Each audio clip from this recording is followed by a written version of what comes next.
Emergency Management Agency. On screen is Robin.ambroz. She's the Deputy Director of Programs and Marketing with the Nebraska Investment Finance Authority. Let's see, who's to your left? Oh, we got Shelley.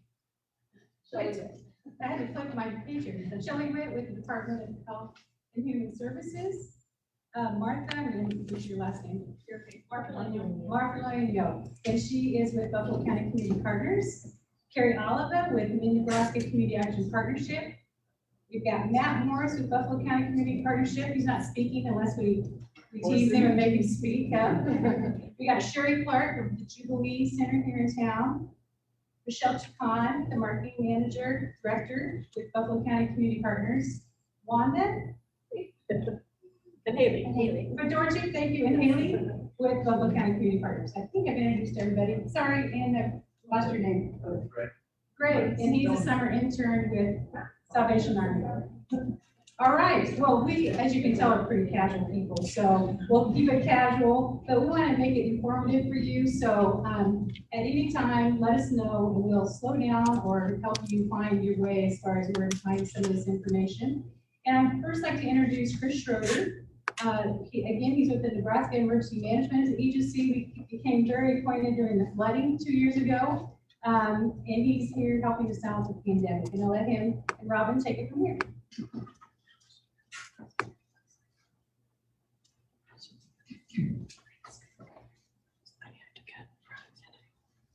All right. Thank you, Judy. Good afternoon, everybody. As she mentioned, my name is Chris, and I serve with the Nebraska Emergency Management Agency. And I appreciate you all taking some time out of your day to be here. Neither my friends nor I want to take up any more of your time than we need to, and we're going to just kind of jump straight into this. But I invite you to please speak up and speak out if there are any questions, comments, thoughts, ideas, concerns, or anything in between that come to you while we're here. There's also a lot of contact information in the bags that you receive in how to get in touch with us after the fact. But I also am joined by Robin.ambroz from the Nebraska Investment Finance Authority. She's the Deputy Director of Marketing and Operations, and she's going to be helping me walk through this with you. She's much smarter than I am and much better at her job than I. So if you see me texting on my phone, I'm texting with Robin just to make sure that my head's on correctly and I'm telling you everything I need to. Robin, can you hear me? Yep, I can hear you, Chris, and I can share my screen whenever you guys are ready. So you can see her. Awesome. I just wanted to test. Sorry, that's Matt's computer. Technology is not my friend all the time, and the feeling is mutual. But we've got Matt and Michelle and many others who are handling that, thankfully. But we're here to talk to you today about a number of programs, a number of organizations right here in Kearney and beyond that are willing, wanting, and are already serving families, individuals, and all of our friends and neighbors in this area and beyond in a number of different ways.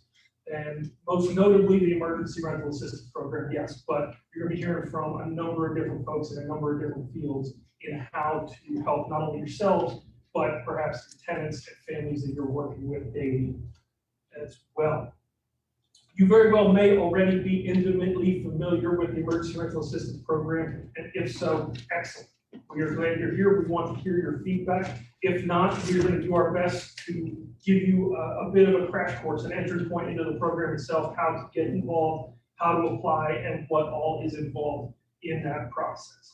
It is a bit of a process, as any form of direct assistance tends to be, but we are always also working to streamline it and make it as easy as possible for you all and the tenants and families you're working with in addition. So Robin has very graciously put together a PowerPoint that is going to help spell this out for us. And Robin, if you do want to share your screen, feel free, and we will just get straight into it. A bit of background while she's doing that. Well, a straw poll perhaps. Who has heard of or already interacted, engaged with the Emergency Rental Assistance Program? A few folks? Fantastic. Again, I look forward to hearing your feedback, hearing your thoughts on it already to date, and how we can better serve you moving forward. But a bit of background on the program itself. This is a pot of money that was made available to the state of Nebraska and all of the people therein by the U.S. Treasury Department. And the state as a whole was allocated roughly $200 million, split up across several jurisdictions. The first for Lincoln and Lancaster County, the second for Omaha, the third for Douglas County outside of Omaha, and then the fourth for what's referred to as the balance of state, everywhere else in Nebraska outside of those county lines. And what we have today is, and what you see before you is the portal, the entry point into this program for the balance of state, for the Kearney area and everywhere outside of Lincoln, Lancaster, Douglas, and Omaha. Robin, anything you'd like to add before we jump in earnest? Yeah, can everybody hear me okay there? Yes. Yeah, okay, great.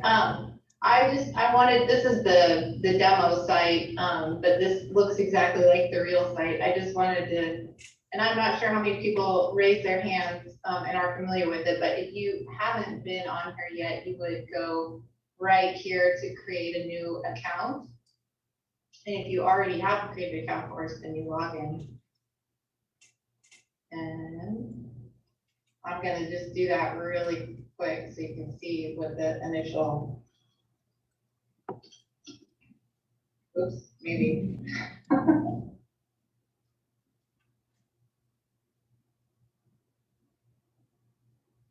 There we go. And then once you're in, you would, as a landlord, you'd want to start a new landlord application. If you have applications that are in process, you can click track status of applications.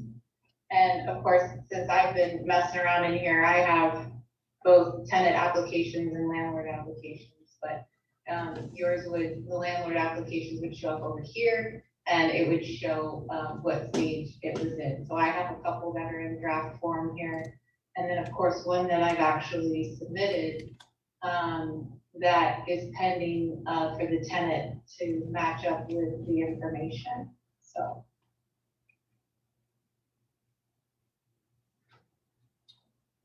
Then if we want to walk through, Chris, I can keep going with, can everybody see the PowerPoint too? We can. Okay, so instead of everybody watching me type, I thought it'd be easier just to walk through. We did screenshots so you could see what each stage kind of looks like as you walk through the application. So when you first get on there, it will give you this pre-eligibility screen. And just a couple of notes, once you get on this screen, you're filling out the address of your rental unit on this first screen. And then you click validate address. And that's just to make sure that it's not within Lincoln or Omaha, Lancaster, or Douglas counties, since they have separate processes since they receive their own pot of money. And then if you know that your tenant has already submitted an application, you would definitely on this last question down here, click yes, because then it will match up your application with the tenant's application. As Robin mentioned just there, this is a process that can be initiated by you as a landlord, but it can also be initiated by a tenant. And the process is such that in either case, whoever submits first, it registers in the system, and then if you are, say, filling this out after a tenant has already submitted their part of the application, it will match yours with theirs. There's a number that is received by whoever does it first. And then that is what is part of the process that is used in matching that application to verify, yes, all the information you see is accurate and correct, and then the process can move forward from there. Is that all correct, Robin? Yes, that is correct. And if for some reason you click no, because you maybe didn't know your tenant had submitted an application, or maybe they had just started it and hadn't finished it, it will still get matched up. It takes a little bit longer on the backside if that happens. So if you know that it has been submitted by your tenant, it will go a lot quicker if you click yes there, because then it will automatically match them right away. So, Did I ask you a question? If I have a tenant who does not know how to use a computer or does not have a computer, then what? It's a very good question. And what, well, yeah, please. We're gonna get to that answer. If you Okay. wanna hold on to it, we are gonna get it done. The rest of this table's here for you. How's That's, that? that's where all the experts you see before you come into play give you bottom line up front. They've been working together to try and set up times for a computer lab of some sort for people to come in and do exactly this. But as Denise mentioned, we'll be getting to that in just a little bit. That's a great question. okay. Do you want me to keep going, Chris? Please. Okay. And then once you go through that pre-eligibility and it realizes that the rental unit's address is within the correct jurisdiction, it'll bring you to this page, which is just your contact information. This part looks a little bit different whether you select if you are organized, like if you're just an individual that owns rental units, then you would click individual. If you have a company that you set up, then you would select company here. And then that makes a difference as to what information you fill out after that. So when you go through this information, it's just your name, your address, and of course you validate the address again, but this is your address, not the rental unit's address. And then really important here thing that we have discovered is entering your social security number or your taxpayer identification number correctly. We've had some that when they got entered, I think we've heard that, they just mixed up a number or one number got, got in the wrong place, and then that can hold up an application too. And then down here where you see add document, this is, it'll ask if you have a driver's license, yes or no. And then it asks for you to attach a copy of your identification. And so it doesn't have to be a driver's license. It could be another acceptable form like a passport or military ID or U.S. permanent resident card. So. Okay, and then if you select company, it asks you all of that same information, but then it also asks for who the company contact is. So that may be you, or if you've hired a property manager through your company, it could be that person who's doing it on your behalf. And they just enter their contact information. They upload their identification. And again, here, if it's a company, then of course you wouldn't have a social security number, you would just have your taxpayer ID number. So. And then after you go through that part, the next thing it's going to ask you about is the information about the rental unit. And so it's going to ask you who the tenant is. The tenant should be somebody who is actually a leaseholder. That is one of the requirements of the program. So somebody who's responsible for payment of rent, of course. And so that's what all the information you would enter here. And then if you know your tenant's email address, this is also really important. If the landlord has initiated the application and the tenant hasn't done anything yet, they will get an email that will notify them to go in and complete their information. It will ask if an eviction notice has been issued to the tenant, and then information about that. It asks for the copy of the lease to be attached here. And then this part's really important too. So you have to add each month, and I'll show you the detail of that on the next page. But for each month you're requesting rental assistance for that tenant, you have to enter the month and the amount. This program can pay for rent going back all the way to April of 2020. And then it can also, if someone can ask for past due rent, but they can also ask for 3 months going forward. The total amount of assistance can be for up to 12 months total. And in some circumstances, there is a little bit of leeway if somebody needs an additional 3 months for a total of 15 months, if they're at risk of becoming homeless, then it can go up to 15 months. And so, let's see, I think that's all I need to say about this page, but when you get to that part where you're adding for each month, it will look like this. So you'll want to make sure to add for each month that you're requesting the total rental amount. If you have someone who has a Section 8 voucher for rental assistance, then you would enter that amount here. And then that would give you then what the actual tenant paid portion is. So for each month, you would do this each time, and then click save after each time. Okay, if you answered yes to an eviction notice being issued to the tenant, then it will pop up a page that looks like this. That will ask you information not only about it will look similar because it will ask you to attach a copy of the lease, and this is what it looks like after you enter each month, but it will also ask you information about the eviction notice as well. And I should just mention too that, so if a tenant has been issued an eviction notice, then that application would be prioritized, and hopefully get to the top of the list quicker. And then after that, then you're almost done. It's gonna ask you if where you want the check mailed is the same as the mailing address you entered earlier in the process.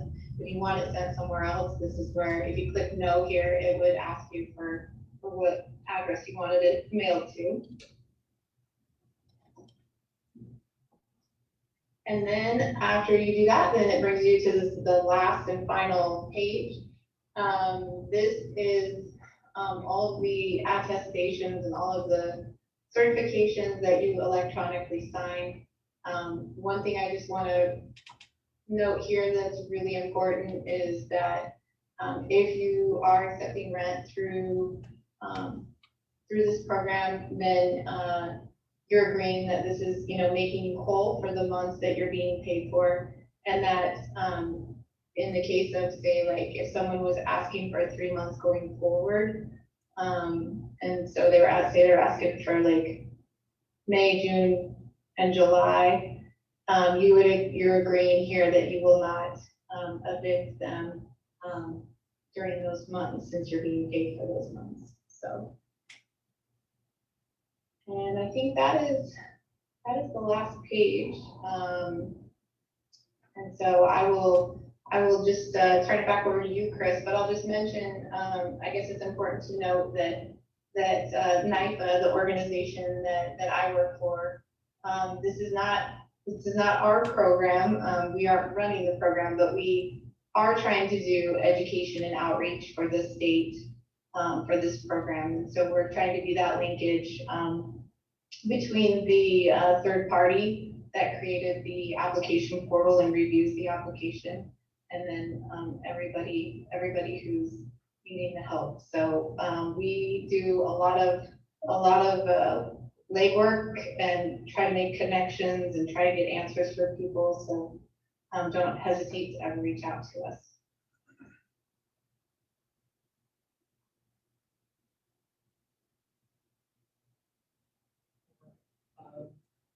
Well, thank you, Robin. Fairly straightforward application, but still a lot of information to unpack. I just want to make sure that we're giving you all ample time to ask what questions you have. What's the approximate time frame from beginning to end. For the application itself, If you fill out everything correctly. we have been doing several open houses around the state, having people come in. I say the local partners like the ones you see here, places like Hastings, Plattsmouth, a few other areas have been opening up doors at a public library, a local school, having somebody there present to sit with folks, get the application going. In some cases, they haven't had ample scanner technology, and we're working to fix that with them. And it's still taking them just under an hour to finish one application, both landlord and tenant, get all the documents uploaded and make sure everything is squared away before they hit submit. And that was with them sort of taking pictures with their phones of the documents and sending along. So there are a few steps we're trying to take to make that time even less. Robin, anything you'd like to add there on just filling out a single application and sort of turnaround time for it? Yeah, I couldn't hear everything you said, Chris, but I think that things at the beginning when the program was first rolled out, of course, like with any new program, there's a lot of kinks that were being worked out. But I think that a lot of that has been done now, and so I think the goal I know is to do it within 4 weeks, I think. And hopefully we can get there. That's from, application from your first starting to getting a check, so.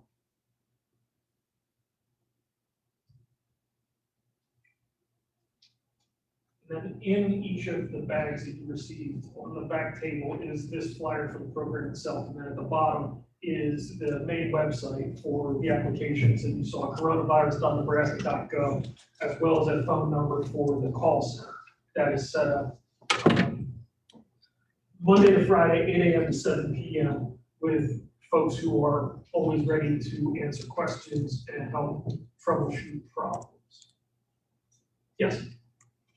So, did you just, because I looked at this when it very first rolling it out and making that statement 2, 3, 4 weeks ago, is that right? I think the program first launched at the end of February, and we've been getting it more and more dialed in since. Okay, I thought it was extremely cumbersome, very difficult, and I didn't want to put my own personal driver's license in there. And I wanted to see if I could be knowledgeable about it because I manage a large number of rental centers. But I have not filled anything out, any applications out. So you're telling me that since then, it probably was March, it has maybe evolved a bit. I would say so. Robin, feel free to jump in, please. But yes, I would say that since the end of February, since the beginning of March, when a lot of people were calling in, a lot of people were coming to the website all at once, we were doing, I say we, a lot of people were doing a lot to make sure that we could answer those questions and really get to the heart of your questions. And I feel like we've done that. It's been a bit of a process since then, but I would say that it has improved. Just the things on the website, how the application itself is. I would say so, yes.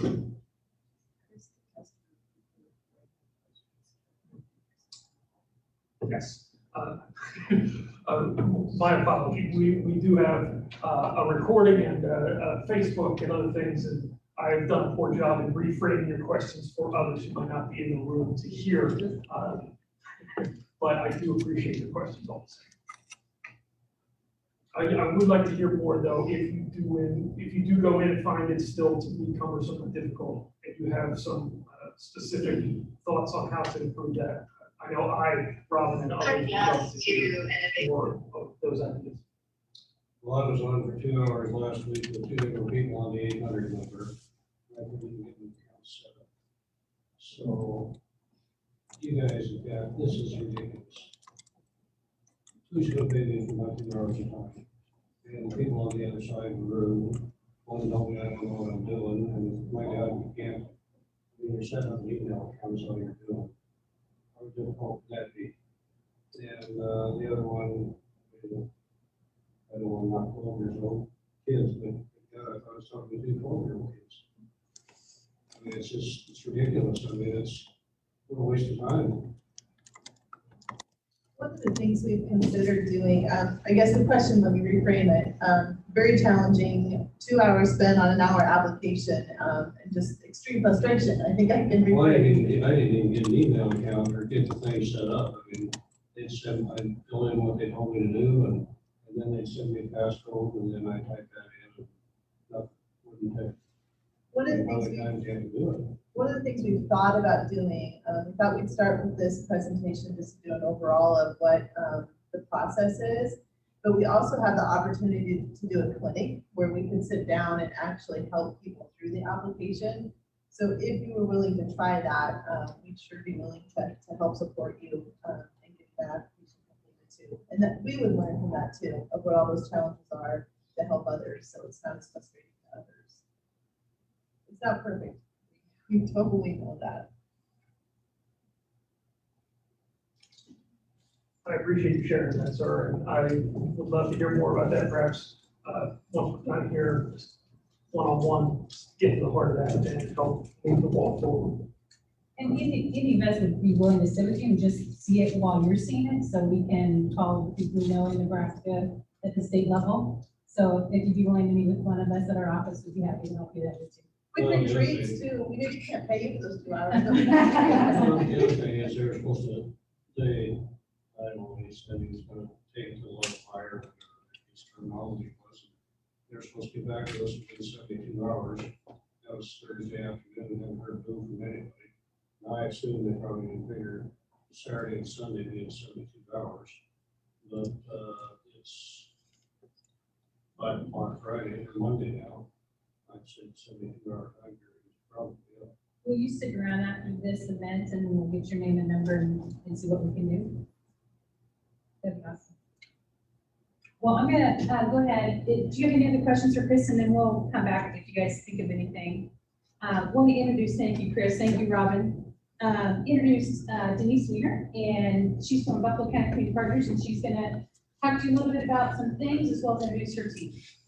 Absolutely. So we're your feet on the ground here locally. So we're here to help you not spend more than 2 hours on this application, because it should be much easier than that, and support you the best we can in the community. So I'm going to get to your question too on helping people who need some assistance in filling out that application. So one of the things at Buffalo County Community Partners, we received some funding a while back from the Nebraska Children and Families Foundation. And what they would like communities to consider is how to build a community response to those that are in need. So all of these numbers that you see here in front of you have been meeting monthly for over a year, talking about what strengths do we need to build into our community to ensure that people are housed, that their basic needs are getting met, from food to shelter to mental health, healthcare, childcare, whatever their needs might be, to have a better understanding of what's happening in our community and what those needs might be. So with that in mind, our organization hired 2 central navigators, and we introduced Wanda earlier, but Wanda is our lead central navigator, and our bilingual central navigator is Marfileño. So you might ask, what does a central navigator do? Well, that was our questions too when we accepted the money, so we're kind of learning along the way here. The way we have our system for community response in Buffalo County is that all individuals who are in need are to access public assistance through our public access points, those individuals that you see here in front of you. So the Jubilee Center, Salvation Army, Community Action Partners, many of those agencies that you've come to know and love. You might even be donors of those organizations, but those are our public access agencies. So if someone comes into one of those agencies needing rent assistance, they will then find out if they have the resources that they need. And if they don't have the particular resources that that individual's needing, because as you know, every tenant is uniquely, has their own unique needs. We find that those individuals have a unique set of needs, and we then funnel that need into what we call the community response. So they then go to either Wanda or Martha, and they are there then to talk about what those specific needs are for that individual. What that means for us as a community is we've discovered a gap in our community. There's a gap for a particular service that might be needed in our community, and we don't have the supports or the services right now in our community. So we're tracking that information, really trying to understand, like behavioral health. That's probably one of the greatest things that we have needs that we have really been bouncing into. How do we support those with behavioral health? And then those who've been recently released from prison. Those are another area in our community that we just don't have a lot of housing and supports for. So those are the conversations we've been having. Long-term housing, Judi is helping along with Dave Malone. So if you're interested, we've started kind of a long-term housing conversation. How do we help support housing for the long term in the community for our workforce? And so that's also part of the gap analysis that we've been doing with Buffalo County Community Partners. So that is central navigation. So once people are referred to their Salvation Army, Jubilee Center, or to Community Action Partnership, they do get to us if their needs are not able to be met. In your packet is also this emergency services brochure. This is version number 33, I think, today. This is what we had created right when the pandemic hit. We realized that we needed to update all of our emergency services. So this brochure is available for you, as well as on your agenda, if you happen to have that in front of you. Let me see, where it says resources, bcchp.org community response. Do I have the right website For this guy, for this? that'll be on the COVID page. So BCCHP, I'm sorry. It's not on the community response page, it's on the COVID page. We will get you that website. That website got lost on the agenda. It's on 5. 5.5. Oh, sorry, I got ahead of myself. So 5A is where you can find this little guide. And then also, there's some additional materials we'll get to when we get back to 5, but I want to point out that Martha's here to talk a little bit about, it's possible you might have tenants that are non-English speaking, and if that's the case, we do have some supports, and Martha can talk a little bit about that. So what I wanted to share with you all was that if you have any tenants that are primarily Spanish speaking, there are local agencies that can assist with that language barrier. They're needing rental assistance. The Jubilee Center does have a staff person that's able to help them during the certain hours that that person is working. I also speak Spanish, so if they're having problems with rental assistance or have a question on resources of where to access different forms of assistance, my contact information is on that agenda. They could either go to one of those agencies and they would get a hold of me, or they could send me an email, or my office number is also on the agenda. So you might ask yourself, you've gone through the ERA, you fill that out, and then you've waited and you get a response back that says denied. So there's no longer the eligibility for your client or your tenant in the ERA. That's okay, because you have this entire group here that's willing to help with that tenant. That helps us understand as a community too what those gaps are and why those individuals were denied for ERA. And then we'll find out what other resources are available. So what I'm saying is we have a safety net in our community called community response. So we should be able to support you and your tenants with the supports that you need to ensure that they're getting sustained in housing. We'll talk about others as we move forward.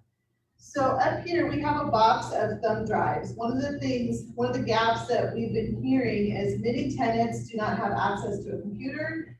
They don't have access to a scanner, maybe even a thumb drive to save the documents they need to upload. They may not know what those documents are that they need to upload. So we're going to talk a little bit about the agencies who are here to help with that. And we do have thumb drives to give to you. One of our greatest champions, and I would also mention to the gentleman in the back who's had some challenges with this, our greatest champion is First Lady of Nebraska, Suzanne Shore. And so she has found some funding to purchase thumb drives for all of you today. So if you want one, let us know and we'll send one back with you, and as well as your tenant. So if your tenant would need a thumb drive too to save documents to upload, we purchased those with funding from the First Lady.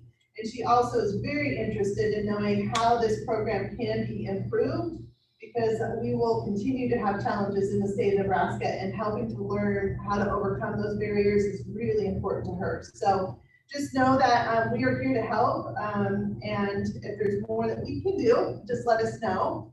I believe I can say if you have a tenant who doesn't have access to a computer, non-English speaking, maybe just needs some additional support, both the Jubilee Center and the Salvation Army, and primarily Salvation Army at this point. Oh, right here, Lisa Lee has committed some time to be able to help tenants through that application process. So make sure and capture Lisa's contact information here on the agenda, and she can talk to you a little bit about that. And the Jubilee Center hopefully will mention a little bit about what supports they're offering to support the tenants in that application. And do keep in mind, if you think a clinic, for those of you who are interested, for us to set up a bank of computers and have Robin and Chris and others here to help you submit applications, if that's the way to go, let us know. We'd be more than willing to do that. We thought we'd try this form first, and your feedback is greatly appreciated. So thank you. All right, I'm going to introduce Lisa Lee. Lisa is a case manager with the Salvation Army. Lisa and I got introduced many years ago, and we circled back through the flood and now the pandemic. But this woman has a heart of gold and is here to help others. Well, hello, everybody.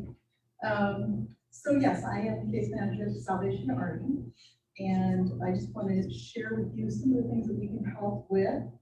First of all, to answer your question, is we are, as Denise just mentioned, we do have a young man in the back here, Greg Schroeder, is going to be here for the next 90 days to help folks, your landlord or your clients, your renters, and you as well, if you either don't have access to the internet or the ability to upload documents or you need assistance, please call us and we will make an appointment with you to come in, and you'll have a one-on-one experience with Greg or myself, trying to get this figured out. We're doing our best to help you the best we can. So that is probably the first thing I want to tell you, since we're talking about ERP.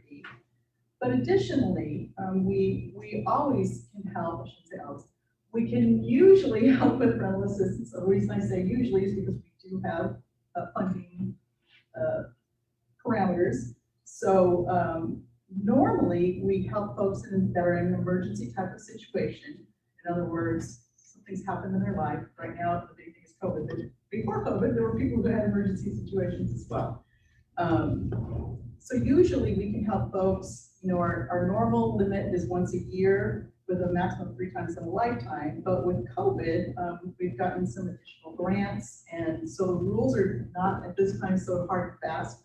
So I just ask that you have your clients contact us for consideration. We help with rental assistance and also utility assistance. Again, just have them call us for an appointment. For rental assistance, if you look in your little bag, I included, we would need a landlord letter, which is in your, which if you have dealt with us, you've seen these before.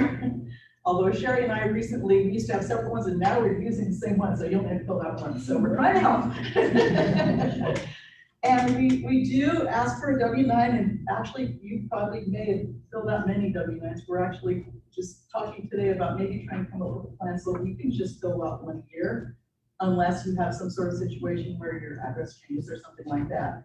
But that just seems, I just actually thought of that. So I haven't cleared that with everyone, but that's, I think, would be a great idea, because what we have done is for every renter that needed assistance, we had to send out W-9. So that seems like a lot of extra work for you and for us. So we can figure out a way to do that. But we're always looking for ways to streamline and make things help the most people, the least amount of hassle. And if they need utility assistance, we obviously would need a copy of their utility bill. And in some cases, we will need a copy of their current lease. That being said, for some of our funding, we do need a copy of the lease, and it has to be a current lease. So sometimes folks will say, well, we're on month to month now, but the lease actually says it ended last January. Well, I would need somebody to either go in there and change the initial or something, because they'll flat out say, nope, that's not gonna work, it's not. So just FYI. So that's what we do for you guys, but we also, as Mayor Man with Salvation Army, we can help folks with gas vouchers when they have out-of-town doctor's appointments. We recommend they call a few days early. Sometimes I'll have people call me and say, I'm in town, I don't have enough gas to get home. I may or may not get to that phone call that day, so it's probably good to give me a little bit of a heads up. We have a food pantry at our location. It's open on Tuesdays from 3 to 5 and Thursdays from 10 to 12.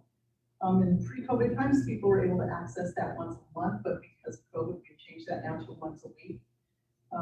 And I don't know if you guys are familiar with the Farm to Family boxes that have been available in town. Those actually are ending at the end of this month. We will have food boxes until the end of June that we are able to distribute on Thursday afternoons, produce and milk, and that will be at the end of June. And after that, we'll be back to, we really expect our food pantry numbers to go up once those end. We have Christmas assistance, which you may or may not know. We have people help with Christmas meal and toys through our Angel Tree program, and we do partner with Goodfellows. If you guys are familiar with Goodfellows, we actually take their applications and share all that information. We have a program called Pathway of Hope. What that is, it can help guide a family through a crisis, hopefully moving them into a place of stability, and help break the cycle of intergenerational poverty. That is the program that we've recently opened up here. It's a lot more case management, and we're understaffed, so we're doing our best to get that going. And of course, we have our family store, which you may or may not be aware of. The whole purpose for that store is for the community to be able to donate their gently used items, and we then are able to sell them to help fund the social service programs with which healthcare causes clients need.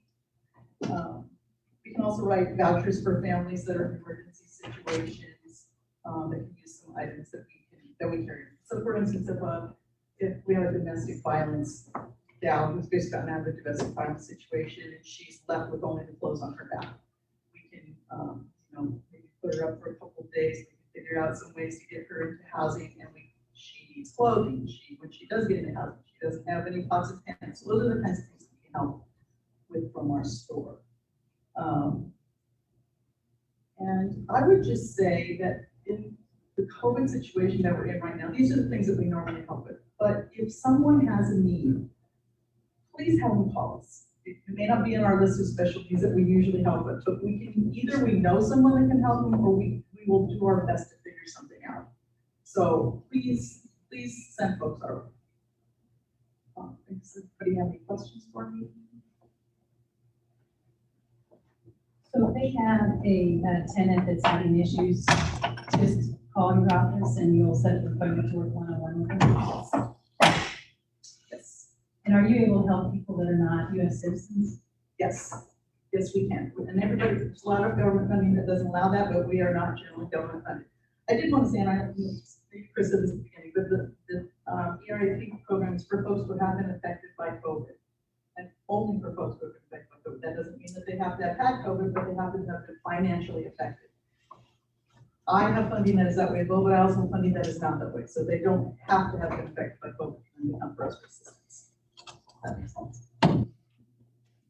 An important point there is that there is, on the tenant side of the portal that we saw earlier, there's a box for that tenant to basically spell out some details of their case. Not anything super personal or invasive, but COVID has impacted me in this way or these ways, because it is affecting us all a bit differently. And it's an opportunity to, in a flexible way, provide some details on that case as to how COVID has impacted that. And that was the thought process behind the box itself, is to sort of meet people where they are and let them share a bit about themselves, so that hopefully we can use some of the ERA dollars to meet their needs, freeing up Lisa and other dollars more locally for other things to ideally help people from falling through the proverbial cracks. And that's what we want to do. And isn't there an income, a household income limit for the people that you can help? 80% AMI for the emergency rental system. That's area median income. That, What's AMI in Kearney? probably 3,000 to 82,000, depending upon the number of people. Is So that that's- county or Kearney? Is that Buffalo County? Oh, okay. So the tenant though is responsible for providing that documentation. Correct. We can make a copy for you too, we brought that too. And remember, if they don't qualify, they can still go see Lisa and get an immediate response with the correct response numbers. That, those additional funds. In our case, it's more of a situation than I always ask every client that asks me for assistance. What's going on in your life that you're in this situation?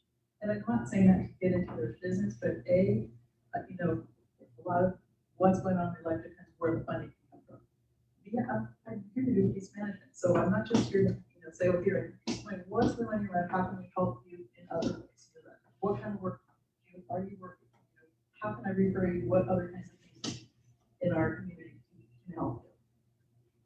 But I don't think, just FYI, I don't think that's been advertised, that there is an income limit for folks that would need to qualify. Okay. I appreciate you sharing that. We can certainly make that more of an intentionally included detail, more so than it already. I'm pretty sure I had some folks that inquired about it, their income limit. All right, if you have any other questions? She'll be here till the end if you have questions. I'd like to introduce Sherry Clark. She's the Executive Director of the Kearney Jubilee Center, and Sherry has also been very busy since the beginning of the flood and moved her full outfit across the tracks to the new facility. If you haven't been there, it's lovely, so please check her out at the Kearney Jubilee Center. First of all, I feel like you're going to hear some things that are going to sound repetitive between the different agencies. One of the things that I love about being a part of the team that we do here in Kearney is that somebody comes in with an $800 rental amount that they need done. I can't do that. The people can't do that by themselves. And so the teamwork that goes into some of these bigger asks is crucial to being able to help people. However, especially through the last 15 months, we've been able to see up close and personal the effect that all of this has had on the landlords, on the property owners, who know that this has been tough for you guys. So that's why we're trying to do everything we can to bridge that gap, to get the information out, to try and, we hoped this would be just so simple. Oh, look, there's all this money, just plug in and it'll be there for you. It became very clear very quickly that, it was going to be more complicated than we hoped. So today's efforts are to try and get as many people as need to have access to this on both sides of the situation, because we know that the landlords have been struggling and they've done a lot to try and keep people in their homes and cover some debt for them longer than anybody should have been expected to have to do. So I appreciate every phone call I've had with the landlord, and I feel like it's important for them to be heard as well in all of this. Jubilee Center does a lot of similar things to what Salvation Army does.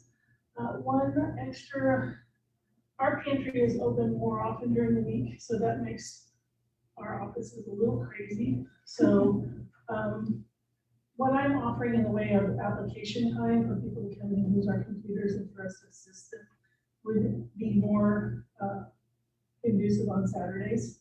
So we are open from 10 to 4 on Saturdays. If somebody wants to come in, we can sit down and look at whatever. For those that don't have computers, that don't have that access, our copiers can be available for scanning things, and the computers to help people that need that resource in order to make their applications.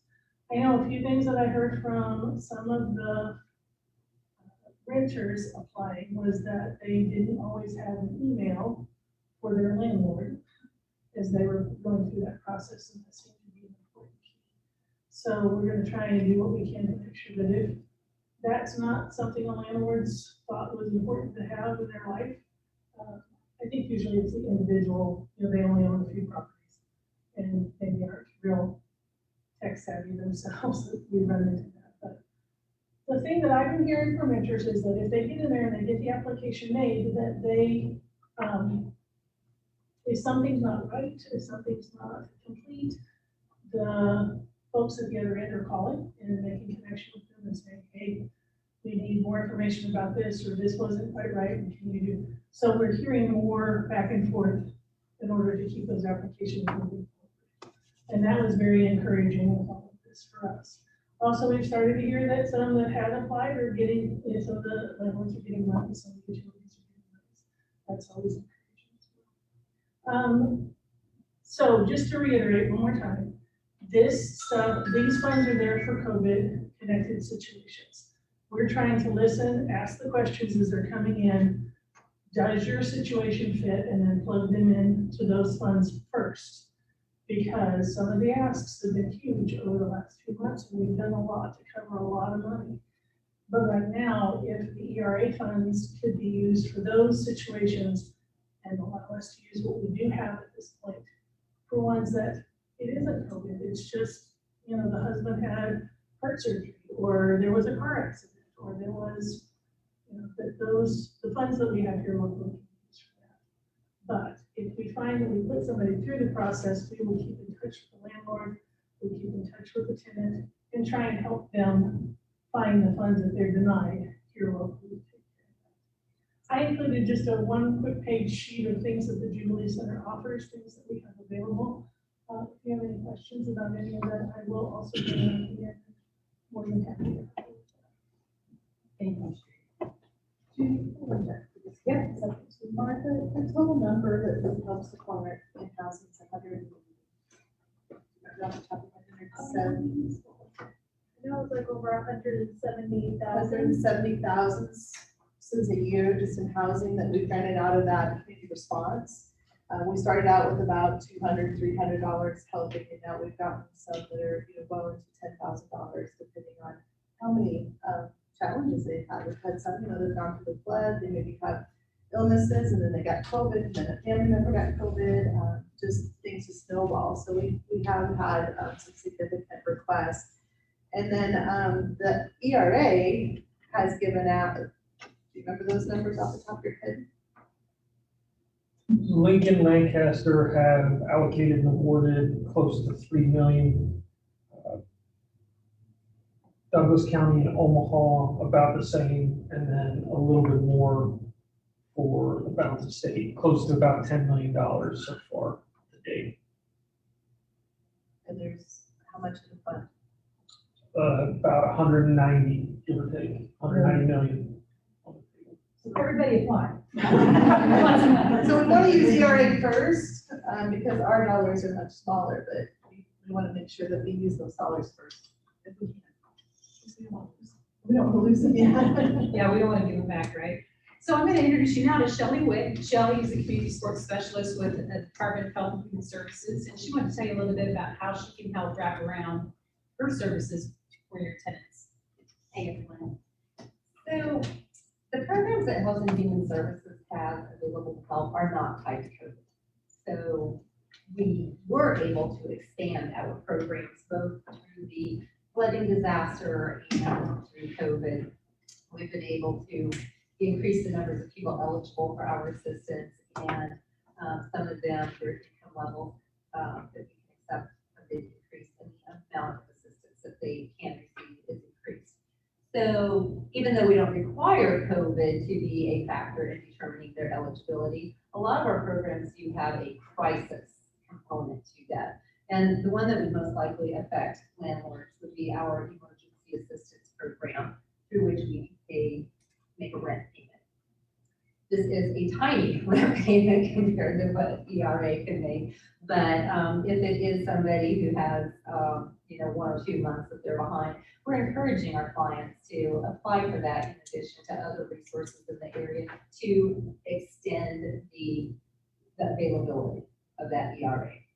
So landlords cannot apply for this on their own, but I want you to know about our program so that if you have that relationship with your tenants, that you can suggest to them, hey, go see DHHS, see if they can help you. Or if you manage an apartment complex, I put brochures in your in those bags, And it's just a brief summary of the programs that we have. So feel free to make copies of these, leave them in the lobby of your apartments, or, you know, hand them to a tenant if you know that they're kind of struggling.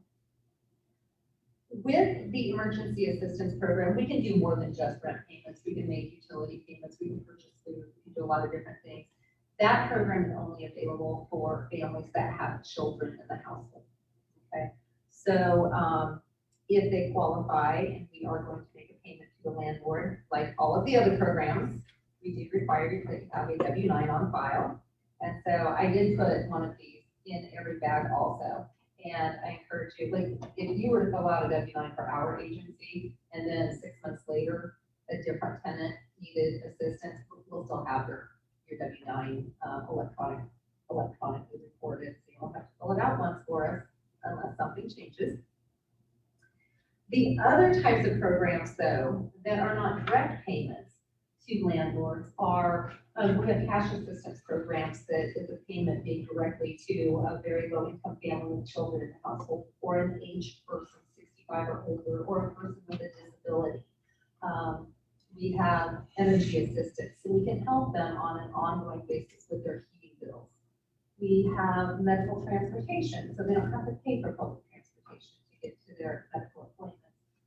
We can help working families pay for their child care. And the reason that I mention these is that if they're receiving this assistance and that's extra money of their own that they can apply towards rent, that they would not be applying towards the child care, the utility assistance, things like that. So again, he said, please make copies of these brochures if you need to, or you can go to our local DHHS office, which is on the north side of the courthouse, and you can request copies of these brochures to put out. In that brochure, there is information on how to apply for these programs. So your tenants they can call our customer service center. They can just do the application right over the phone. Our economic assistance programs, which is basically everything except Medicaid, they call in as long as we can verify the information. We'll make phone calls while we're on the phone to verify their information. If it's a job, if it's a rent amount, something like that that we need, they might be approved for assistance by the time they get off the phone with us. And on average, we're approving assistance within 5 to 10 days. Okay. Or they can go onto our website. That website is also in the brochure. They can fill out an application online. Or again, they can go to our local office and pick up a paper application and submit it. So, any questions? All right, thank you so much, Shelley. And then, last but not least, Carrie Oliva with the Nebraska Community Action Partnership. She's a community service coordinator by title, but Wonder Woman. I can brag about all these guys. I feel like I'm just picking a few, but they're all amazing. Carrie, tell us a little bit about how you help people in our community. Okay. I have several different funding sources, most of which are federal funds. So we have very strict guidelines that we have to adhere to. The first one is that I have the Buffalo County General Assistance Funds. And with those, I can help people once a year in a total of 3 times in 10 years. The amount that I can help with is usually either a partial rent payment or a utility bill. And it depends upon how many people are in the home as to how much I can help with. For this program, they have to be 50% below the federal poverty guidelines, so that's pretty low. And then I have to have a copy of a lease or a past due rent letter. I can use the same one as Salvation Army and Jubilee Center have. Mine looks like this, which I'm sure a lot of you have seen as well. And so I have to have that as well as a W-9, of course.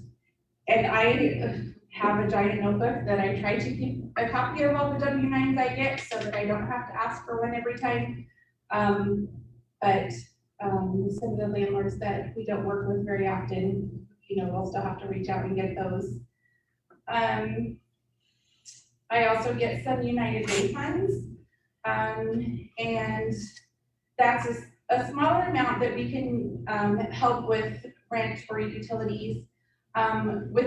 With the Buffalo County General Assistance, I cannot help with any deposits for housing or utilities. And so we kind of save back United Way funds to sometimes be able to help with a small portion of that.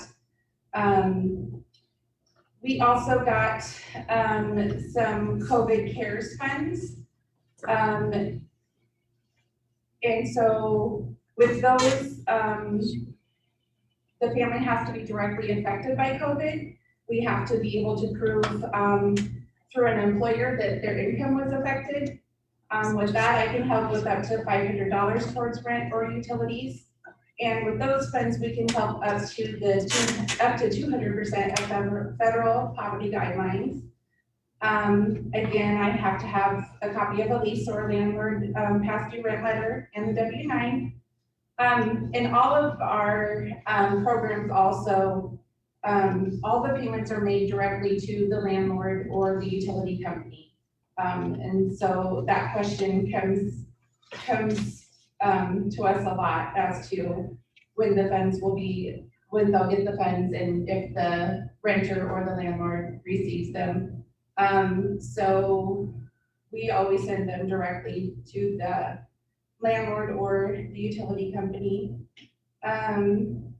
We also have a program called NHAP. It's the Nebraska Homeless Assistance Program. This program is for people who are literally homeless, either on the street or in the shelter, or someone who has an eviction notice or is leaving a domestic violence situation. So right now, probably the biggest number with landlords is going to be people who are getting an eviction notice from you. With that program, if they qualify, we can help with up to 6 months arrearages on rent. And so, you know, however far behind they are, if it's a renter who, you know, has just had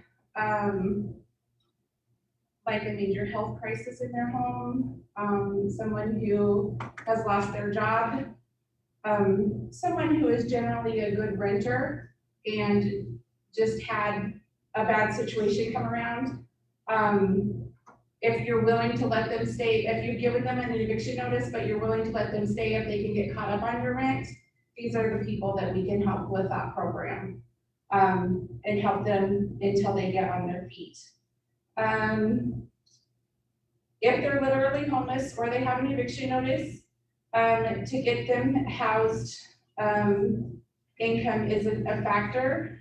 But once they're in the program, once they have income above 30% AMI, then they're no longer eligible for the program. So this is something, sometimes we can only help with first month's rent and deposits.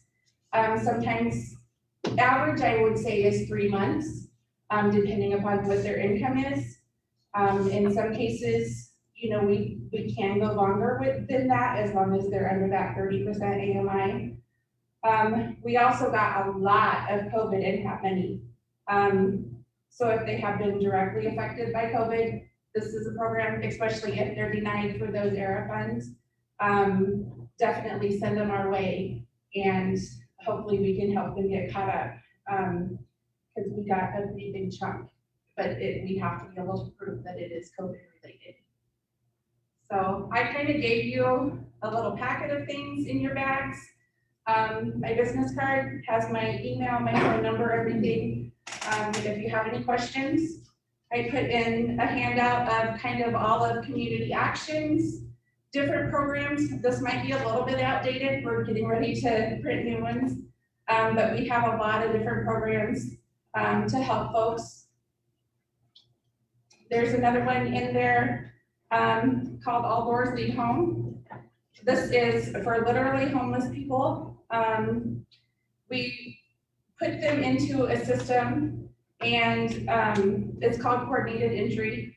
And the state will tell us who we can house first so that we know that the people with the most need are getting helped first. and getting into homes, so that they, are off the streets. And then the last thing that I put in there is just some information on the Nebraska Homeless Assistance Program, and different ways that we help with that. So, anybody have any questions? Thank you, Carrie. Thank you, Carrie. Well, as you can see, there's a lot of resources in Buffalo County, and hopefully you're getting some ideas for some additional pieces. I'm gonna rattle through quite a few of these last resources, and then we have a couple more handouts, but we should have you done here in the next 10 minutes, and then be available for some additional questions if you have them. So Denise, one, we talked about the stuff that we do when sitting at the table, but I think for this community, it's important to point out that along with United Way, who helps most of us at this table, we have an amazing group of churches in this community that they appreciate the teamwork effort we put together, so that if there is more that's needed than what we can cover, that often they are ready to step up and help with those things as well.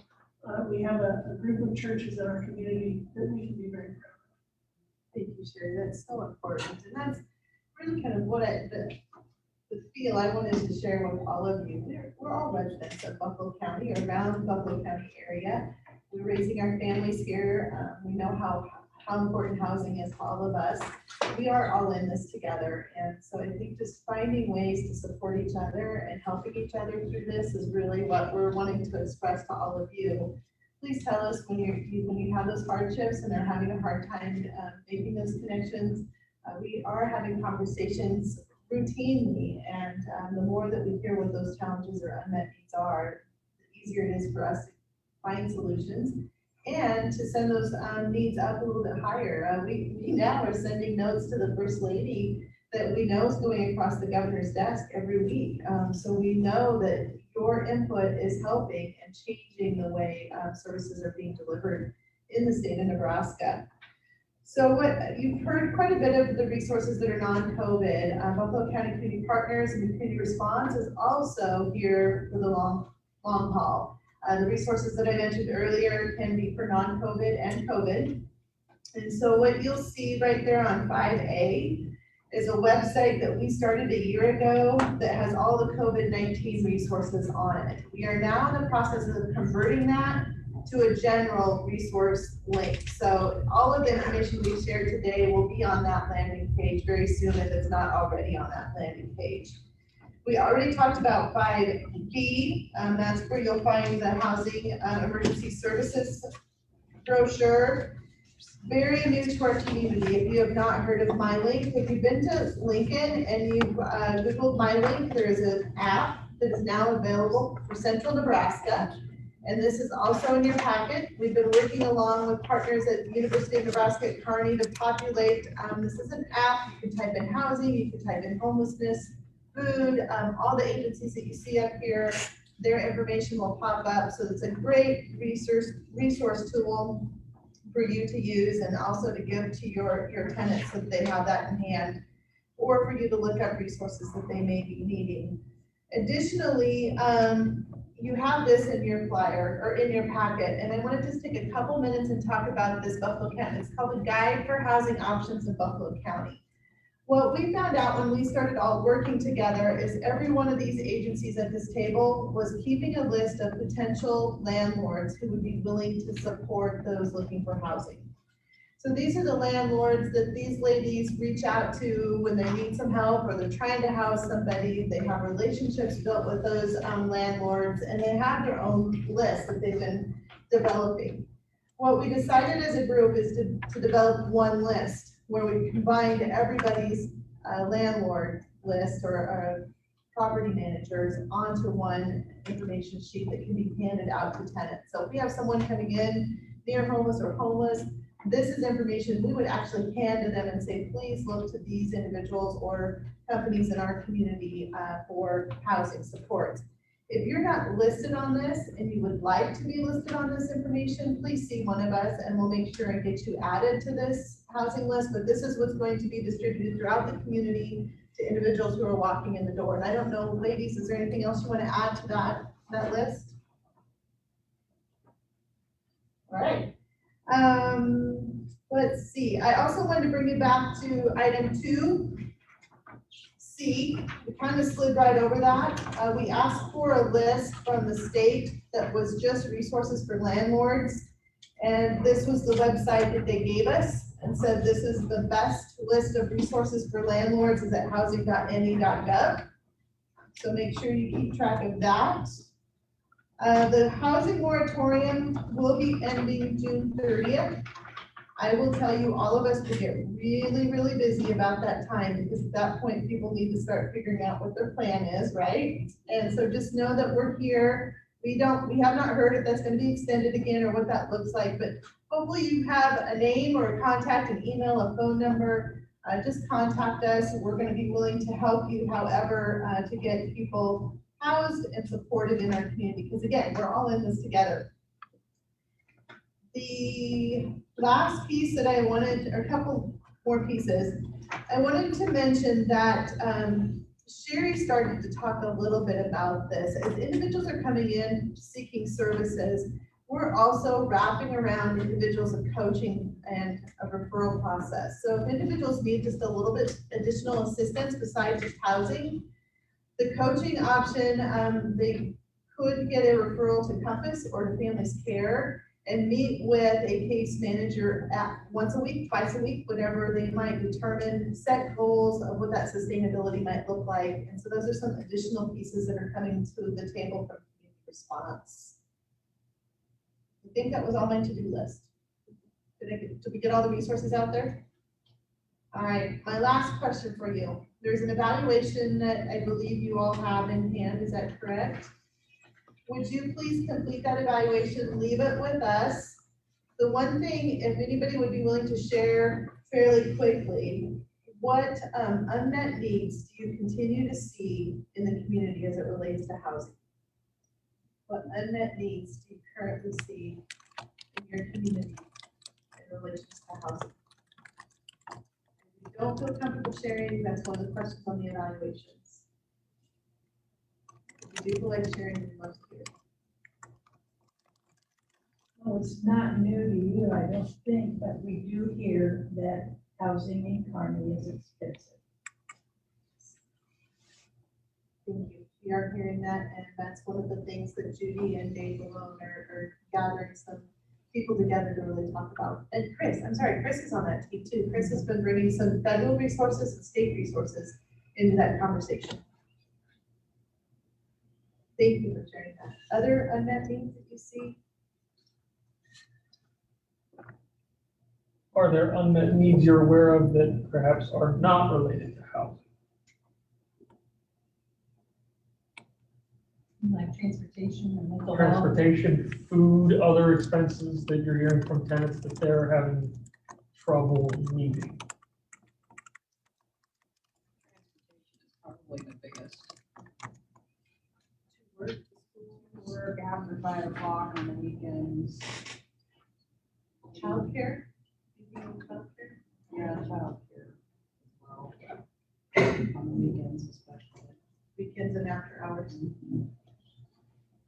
Well, thank you. I just wanted to ask that question. We always take that opportunity because we want to hear from those in the community what some of those needs are.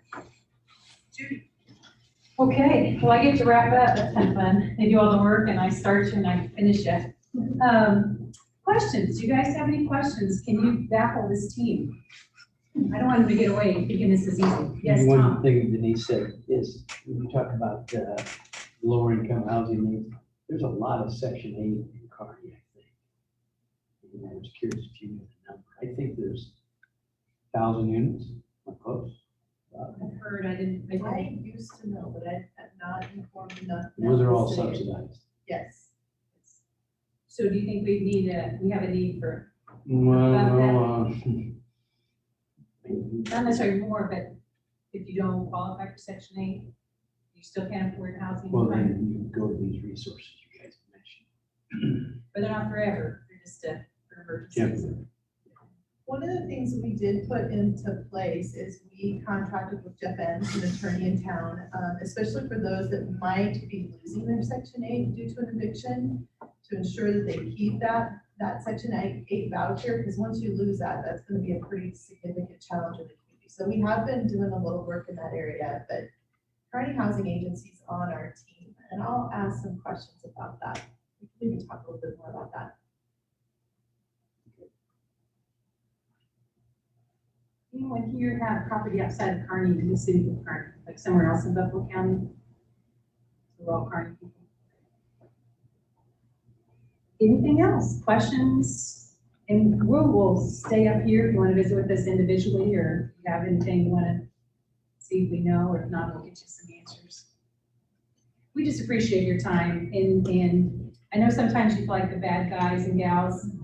You're not. And we're in this team together. This team is called a community, and we're here to support each other. There's a lot of resources for renters, but there's also lots of support and love for landlords too. And we just appreciate it. You guys are here because you care. I know, and gals. It's not an easy job, and I know you guys have had a real challenge since the flood, and now with the pandemic, it's been a very, very challenging year. I had a quote given to me, and I use it sometimes in my life in other areas, not necessarily these type of meetings, but I think it plays well here too, and then it will close. Beneath every behavior is a feeling. Why aren't people paying rent? Why aren't people doing this? Why aren't things going a certain way? Beneath every behavior is a feeling. And beneath every feeling is a need. And when we meet that need rather than focus on behavior, we begin to deal with the cause and not the symptom. So thank you for being part of that solution. We're here to support you as landlords, as citizens of Kearney, as community members, as friends. And let us know. We're here. If we need to do more of these or something different, let us know. But please let us help you and have our phones ring off the hook starting tomorrow, right? You might regret that, but we're here to help, and we know how to get some other help if we need it. So thanks for coming today, and thanks for all you do. I forgot to thank the First Lady of Nebraska, Suzanne Schroeder, for providing the food and thumb drives for this event. The Planning Committee again, Salvation Army, Kearney Jubilee Center, Nebraska Department of Health and Human Services, Community Action Partnership with Buffalo County, Nebraska Investment Finance Authority, Nebraska Emergency Management Agency, Kearney Area Community Foundation, Buffalo County Community Partners. We also handed out a list of things you're going to need on that thumb drive. So if you want to be prepared, we have lots of thumb drives here. So if you need one for your tenant